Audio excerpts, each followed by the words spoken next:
Bonjour à tous, c'est Pierre-Alexandre pour Technoïd. Aujourd'hui, avec GamerGN, on fait le test express du Asus Zenfone 4. Alors certes, oui, le Zenfone 5 est en train de sortir, mais ça reste un smartphone intéressant et on va voir pourquoi.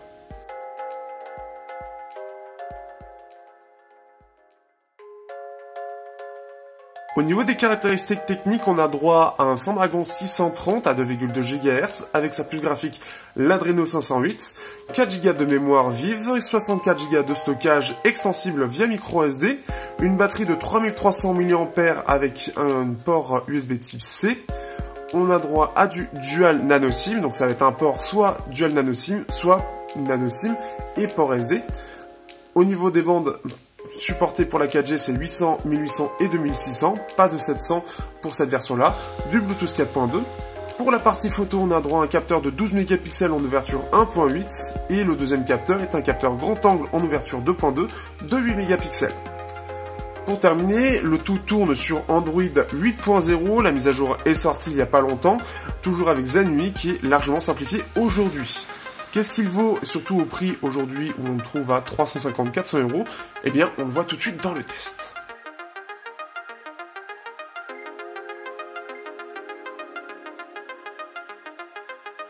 Au niveau du design, on reprend globalement les codes du Honor 8 avec cette teinte bleue qui était caractéristique des Honor. On a le capteur d'empreinte qui est passé à l'avant.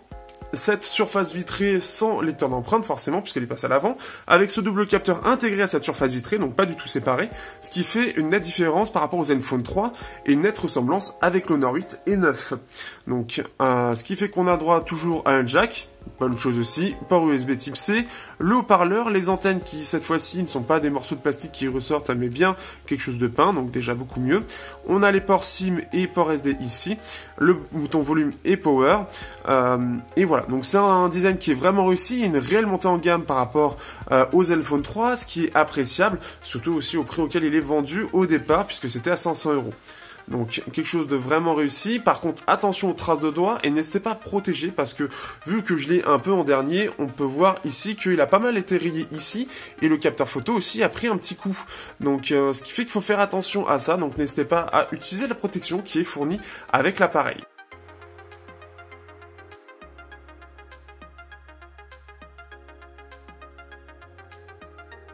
Au niveau de la surcouche, Asus a fait des efforts avec Oreo qui vient d'être déployé, puisqu'ils ont simplifié leur surcouche pour que ce soit beaucoup plus lisible et beaucoup plus léger visuellement. Néanmoins, il y a toujours plein de fonctions partout, ce qui est très agréable, et c'est une surcouche que j'adore utiliser. Le design a été pas mal refait sur plein de choses que beaucoup trouvaient très moches, donc Asus a vraiment eu ce souci de faire attention au retour utilisateur. Beaucoup de gens devaient se plaindre effectivement du design que tout simplement beaucoup trouvaient assez moyen. Donc, ce qui est bien en plus de ça, c'est que Oreo a été déployé très rapidement, le Zenfone 3 quasiment en même temps que le Zenfone 4, et en plus de ça, le suivi des mises à jour est plutôt bon, puisque Oreo sur le Zenfone 3, alors qu'il est sorti en 6.0, c'est vraiment agréable, c'est bien optimisé, et c'est beaucoup plus rapide que certains constructeurs, soit plus haut de gamme, soit beaucoup plus léger en termes de surcouche. Donc bravo Asus. Au niveau de l'écran, on est donc sur un écran IPS de 5.5 pouces en Full HD, 16 neuvième toujours, pas de 18 neuvième pour l'instant, ça arrive avec les nouveaux, mais donc un écran très agréable à regarder. Au niveau de la luminosité, on va voir quelque chose de très bien. Au niveau des couleurs, tout est plutôt bien calibré de base et ce qui est agréable. On va avoir un système de filtre bleu, mais aussi un système pour gérer, comme vous le voulez, l'écran. C'est-à-dire au niveau de la teinte, au niveau de la température, qui peut s'ajuster d'ailleurs automatiquement selon la luminosité pour avoir quelque chose de toujours plus juste. Donc un écran qui est agréable, une version logicielle qui s'est un petit peu améliorée est toujours aussi agréable à utiliser. Donc un bon écran dans l'ensemble et agréable à utiliser.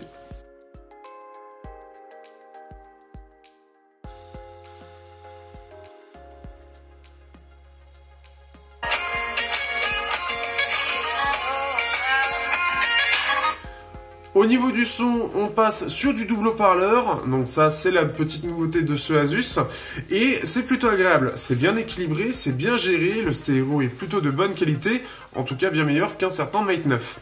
Donc ça c'est déjà une bonne chose. L'autre chose qui est vraiment sympa, c'est qu'en plus de ça, sur l'assistant audio, donc l'application qui permet de gérer l'audio, égaliseur, etc., cela permet aussi de gérer ce système. Donc soit on peut le désactiver pour qu'il y ait juste le haut-parleur du bas, l'activer ou en mode extérieur. Donc chose sympathique, on a le choix pour ceux que ça pourrait déranger. Le son jack est plutôt bon, mais le problème c'est que le souffle est un peu trop important. Le souffle, c'est ce qu'on peut entendre un petit peu en fond en général sur la prise micro, donc même sur ces vidéos-là. Et il est trop important dans les musiques, je l'entends beaucoup trop. Donc ça, c'est un problème. Pour la plupart des gens, ça devrait aller. Le son est plutôt correct dans l'ensemble, mais il y a encore des efforts à faire sur cette partie-là. C'est pas encore parfait. L'autre grande chose qui est arrivée avec ce Zenfone 4, qui était déjà plus ou moins arrivé avec le Zenfone Zoom, c'est le double capteur. Sauf que cette fois-ci, ils ont décidé de pas faire comme tout le monde et prendre plutôt chez LG avec un grand angle de 8 mégapixels pour justement ce côté grand angle. Globalement, les photos avec le capteur principal de 12 mégapixels en ouverture 1.8 est plutôt bon. Alors, vous pouvez voir avec les clichés que je mets, vraiment agréable, beaucoup de détails et les couleurs sont plutôt justes. Il s'est même permis parfois d'être meilleur que le Note 8 sur certaines conditions et certaines photos, parce que j'étais assez étonné. Sur le capteur grand angle, ce qui est dommage, alors les couleurs sont un peu moins bonnes et un peu moins justes, mais surtout le 8 mégapixels montre vraiment les limites en fait. On sent vraiment que c'est beaucoup plus limité en termes de détails, donc on n'en profite pas aussi bien que ce qu'on aurait voulu s'il y avait eu un 12 mégapixels de même qualité. Un petit peu dommage. La partie vidéo, ça va être du 4K 30 fps stabilisé, donc OIS, de bonne qualité, et même le grand angle à droite a du Full HD 1080p en 30 fps, qui est plutôt aussi de bonne qualité et bien stabilisé aussi. Donc, globalement, c'est une bonne surprise pour la partie photo.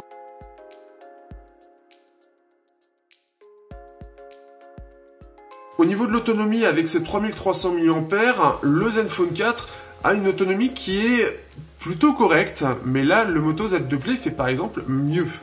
On est entre 4h, 4h30 jusqu'à 6-7 heures, au mieux en Wi-Fi, mais globalement, on va être toujours un petit peu en dessous des 5 heures, donc c'est un peu moins bien optimisé, notamment par rapport au Zenfone 3. On a droit de la charge rapide, ce qui est plutôt sympa aussi, c'est plutôt bien que ce soit intégré. Au niveau des performances, on a droit à un Snapdragon 630 qui est à 2,2 GHz, deux groupes de 4 cœurs, un à 1,8 GHz et l'autre à 2,2. En termes de Geekbench, on va faire 862 en simple cœur et 4114 en multicœur, ce qui fait que c'est correct, mais comme le 625, un peu moins bien que le 626.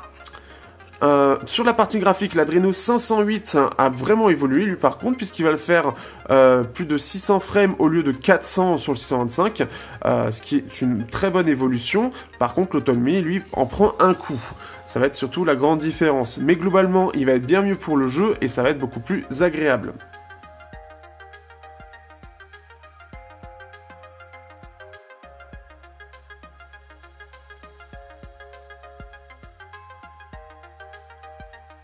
Alors que peut-on penser de ce Zenfone 4 après tout ça? Eh bien globalement c'est un bon appareil entre une partie audio qui est plutôt bonne, notamment sur la partie haut-parleur, un appareil photo qui se débrouille vraiment bien entre la capture vidéo qui est plutôt bonne et la capture photo qui se défend vraiment bien, un écran qui est vraiment pas mal non plus, les finitions sont plutôt bonnes, le capteur d'empreinte d'ailleurs est vraiment sympathique, il est réactif et efficace, il sert de bouton home aussi.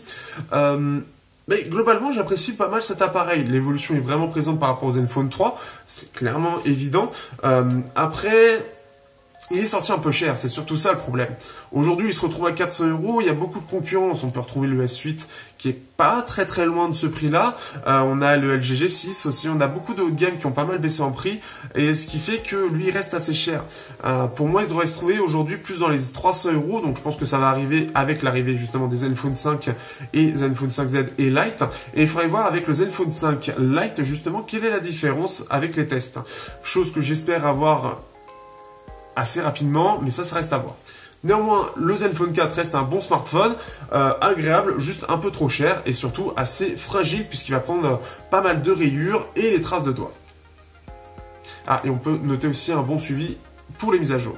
Sur ce, je vous dis à bientôt pour un prochain test sur Technoïd et Gamergen. N'hésitez pas à vous abonner, liker, partager, tout ça blablabla. Si vous avez des questions, n'hésitez pas en commentaire et on se retrouve bientôt pour un prochain test sur la chaîne.